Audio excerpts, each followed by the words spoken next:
अब हमारा next topic रहेगा डिफॉर्मेशन। डिफॉर्म मतलब होता है, एक डेफिनेशन से जानते हैं।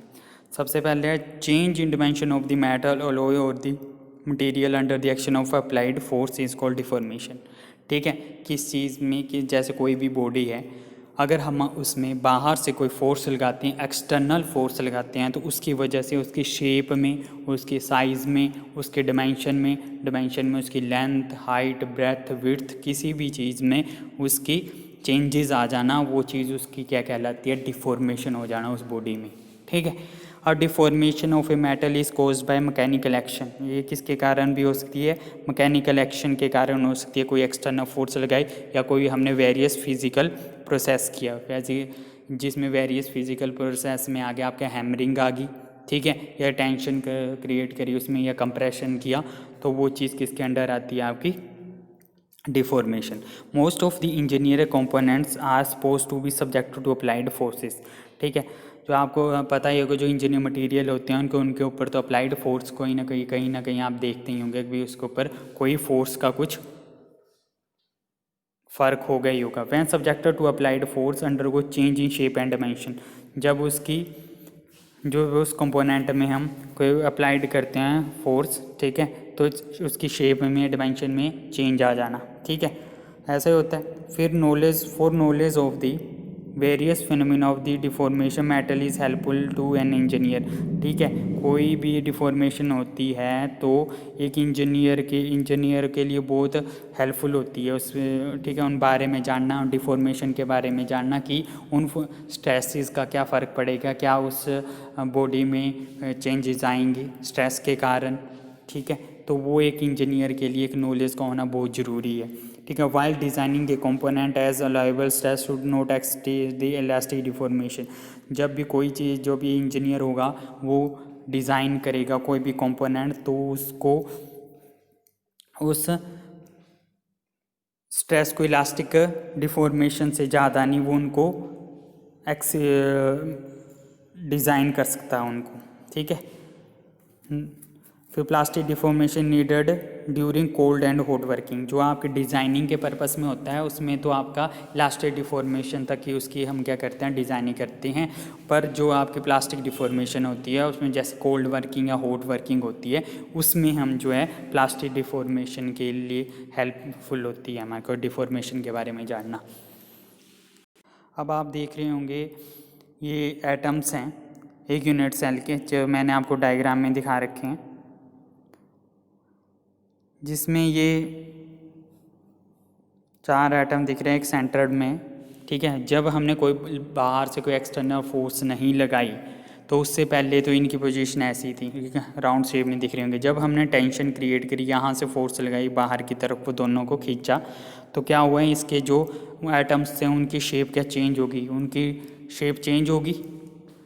ठीक है, फिर उसके बाद हमने क्या किया, उसके टेंशन छोड़ दी, मतलब ये फोर्स लगाना छोड़ दी, तो क्या हुआ इसके बाद कि ये उन्होंने अपनी शेप जो है दोबारा से वैसी ही रिगेन कर दी जो पहले नंबर पे थी।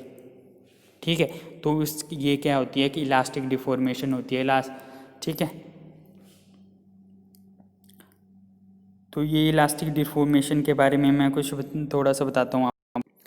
क्योंकि इलास्टिक डिफॉर्मेशन में क्या होता है, elastic deformation take place at a low stresses. ये किस में होती है, लो स्ट्रेसिस में होती हैं। ठीक है, 2 टाइप होती हैं डिफॉर्मेशन की, एक इलास्टिक होती है, एक प्लास्टिक होती है। पर इलास्टिक में क्या होता है, elastic deformation take place at the low stresses, ये लो स्ट्रेसिस तक ही रहती हैं। अगर आप ज़्यादा स्ट्रेस लगाओगे तो फिर वो प्लास्टिक में चेंज हो जाता है मटीरियल। ठीक है, पर इलास्टिसिटी, ये इलास्टिक डिफॉर्मेशन एक इलास्टिसिटी एक प्रॉपर्टी होती है मटीरियल कि हम बाहर से कोई फोर्स लगाएंगे तो उसकी उसकी इलास्टिक लिमिट तक, कुछ लिमिट तक उसकी शेप चेंज होगी। उसके बाद अगर हमने वो फोर्स बाहर से हटा दी तो उसने अपनी रिगेन कर ली, तो उसे क्या कहेंगे, इलास्टिसिटी कहेंगे। तो इलास्टिक डिफॉर्मेशन भी वो उसी का ही पार्ट है कि भी उसमें चेंजेस आ गए। ठीक है, by applying the load inter atomic spaces changes. तो उसके कारण क्या होता है, जो एटम्स के, जो अभी मैंने आपको डायग्राम दिखाया उसमें क्या हो गया, शेप का चेंज हो गई थी, उनके स्पेसिस जो हैं वो क्या हो गए कि खुल गए थे। ठीक है, तो उसके कारण क्या हुआ कि as the load is removed the item regain their original position. ठीक है, उनके कारण क्या हुआ, उन्होंने अपनी रिगेन पोजीशन कर दी ड्यू टू इलास्टिसिटी। जो मैंने आपको, elasticity is directly related to interatomic forces between the atom of the solid. जो इलास्टिसिटी है ये इनके इंटरएटॉमिक फोर्सेस के कारण होती है। ठीक है, when the metal is subject to external loading within the elastic में क्रिस्टल एटम और temporary displace from the position. जब हम किसी मेटल में एक्सटर्नल फोर्स लगाते हैं तो इलास्टिक में तो क्रिस्टल एटम जो है टेम्परेरली क्या होते हैं, डिस्प्लेस्ड होते हैं उनकी पोजीशन से। और वो टेम्परली क्या होता है, डिफॉर्म होता है। क्या होता है, टेम्परली डिफॉर्म होता है। The direction of deformation it depend upon the direction of application. और डिफॉर्मेशन डिपेंड करती है कहाँ की तरफ आपने फोर्स लगाई है, वहीं की तरफ क्या होगी, आपके डिफॉर्मेशन भी होगी। ये मैंने आपको इलास्टिक डिफॉर्मेशन की ही डायग्राम दिखाई थी। अब नेक्स्ट है आपके इसकी करेक्टरिस्टिक्स क्या होती हैं, इसकी प्रॉपर्टीज़ क्या होती हैं, पहले पढ़ेंगे। इलास्टिक डिफॉर्मेशन रिवर्सिबल, ये क्या होती है, रिवर्सिबल होती है। ठीक है, the stress is proportional to the strain. इसमें क्या होती है, स्ट्रेस क्या होती है, स्ट्रेन के प्रोपोर्शनल होती है। जैसे जैसे आप स्ट्रेस बढ़ाओगे तो वैसे वैसे आपकी स्ट्रेन भी बढ़ेगी। मतलब स्ट्रेन का मतलब उसकी शेप भी चेंज होगी, लेंथ साइज़ वगैरह भी चेंजेस होंगे, वो आपको दिखेंगे। इट इज़ लो मैग्नीट्यूड, और ये जो लगती हैं लो मैग्नीट्यूड की होती हैं। और ठीक है, it take place before plastic deformation. ये प्लास्टिक डिफॉर्मेशन होने से पहले ही क्या होती है, आपकी इलास्टिक डिफॉर्मेशन होती है। Elastic behaviour common in metal, ceramic और पॉलीमर। इसके जो इलास्टिक जो आपकी डिफॉर्मेशन होती है किस किस में होती है, मेटल में हो सकती है, सिरेमिक्स में होती है और पॉलीमर्स में हो सकती हैं। तो ये था आपका इलास्टिक डिफॉर्मेशन। नेक्स्ट है आपका प्लास्टिक डिफॉर्मेशन।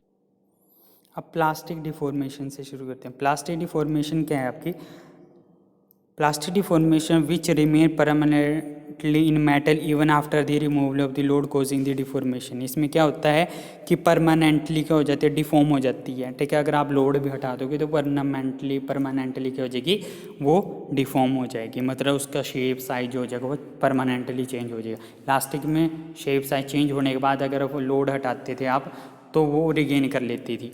बट प्लास्टिक में अगर आपने प्लास्टिक स्टेज तक उसकी इलास्टिक लिमिट से ज़्यादा आपने उसमें लोड लगा दिया तो उसके कारण क्या हुआ, उसके शेप साइजेस क्या हो गए, चेंज हो गए हैं। ठीक है, तो उसके ये परमानेंटली चेंज हो जाते हैं, तो उसे प्लास्टिक डिफॉर्मेशन कहते हैं।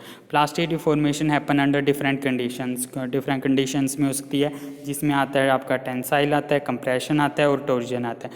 टेंसाइल के कारण भी हो सकता है, ज़्यादा खींचा आपने या ज़्यादा कंप्रेस कर दिया या ज़्यादा टॉर्जन का मतलब ज़्यादा एंगल में उसको क्या कर दिया, ट्विस्ट कर दिया, तो उसके कारण भी क्या हो जाती है, डिफॉर्मेशन हो जाती है। when produced stress exceed the elastic limit, this causes change in internal and external state of the crystal as a result of distortion take place. ठीक है, जब हम इलास्टिक लिमिट से ज़्यादा हम उसमें क्या कहते हैं, लोड लगा देते हैं तो उसमें के क्रिस्टल जो होते हैं वो क्या हो जाते हैं, डिफॉर्म हो जाते हैं और डिस्टोर्ट भी हो जाते हैं, टूट भी जाते हैं। ठीक है, उसके कारण the characteristics of the plastic deformation, उसके it is a permanently deformation which remain in body even after the removal of the load. ठीक है, ये क्या होती है, परमानेंटली होती है। रिमेन जो प्लास्टिक डिफॉर्मेशन होती है वो परमानेंटली हो जाती है अगर आप वो लोड भी हटा देते हो। ये आपने पढ़ाई है, plastic deformation occur after elastic deformation. और जो ये किसके बाद होती है, इलास्टिक डिफॉर्मेशन के बाद ही प्लास्टिक डिफॉर्मेशन होती है। It occur wide range of stress strain curve. ठीक है, इसमें बहुत सारे स्ट्रेस स्ट्रेन कर्व्स जो आती हैं वो आती हैं इसमें। ठीक है, इट रिवर्सिबल नेचर, ये क्या होता है, रिवर्सिबल नेचर में होता है। ठीक है, इरिवर्सिबल क्या मतलब हमने वो उसने दोबारा शेप जो है रिगेन नहीं करी तो वो इरिवर्सिबल ही हुआ। ठीक है,